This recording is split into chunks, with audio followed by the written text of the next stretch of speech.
Hi friends, welcome to Shailu specials. ఈరోజు మీకు చూపించబోయే రెసిపీ వంకాయ పచ్చిపులుసు. ఈ పచ్చిపులుసు అత్తేసర అన్నంలోకి చాలా బాగుంటుందండి. ఒకసారి మీరు కూడా ట్రై చేసి చూడండి.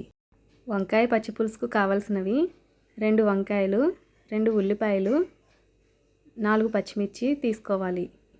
ఇప్పుడు కొద్దిగా చింతపండు తీసుకుని దానిలో వాటర్ పోసుకోవాలి. ఇప్పుడు ఒక గిన్నెలోకి వాటర్ తీసుకుని వంకాయలను శుభ్రంగా కడగాలి. ఇలా కడిగిన వంకాయలను ఒక పొడి క్లాత్ తీసుకుని శుభ్రంగా తుడవాలి. ఇప్పుడు స్టవ్ వెలిగించి వంకాయ పెట్టి కాల్చుకోవాలి. ఇలా అటు ఇటు తిప్పుతూ వంకాయ పూర్తిగా కాల్చుకోవాలి. వంకాయ ఇలా మెత్తబడితే పూర్తిగా ఉడికిపోయినట్లేనండి. ఇలా 2 వంకాయలను కాల్చి పక్కన పెట్టుకోవాలి. అదేవిధంగా పచ్చిమిర్చి కూడా కాల్చుకోవాలి.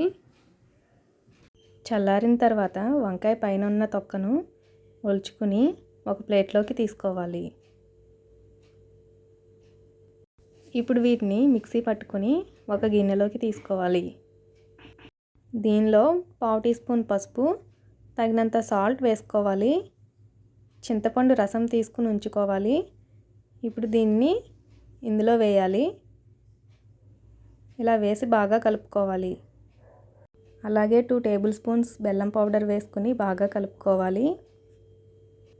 ఇప్పుడు దీనిలో సన్నగా తరిగిన పచ్చి ఉల్లిపాయ ముక్కలను వేసి కలుపుకోవాలి. ఇలా బాగా కలుపుకున్న తర్వాత ఫైనల్గా కొత్తిమీర వేసుకుని ఒకసారి మళ్ళీ కలుపుకోవాలి. ఈ పచ్చిపులుసు కార్తీక మాసంలో ఉపవాసం ఉన్నప్పుడు ఎక్కువగా చేసుకుంటారండి. ఇంతే ఫ్రెండ్స్, ఎంతో టేస్టీగా ఉండే వంకాయ పచ్చిపులుసు రెడీ అయిపోయింది. మీరు కూడా ట్రై చేసి చూడండి. Please subscribe Shailu specials, like, share, comment.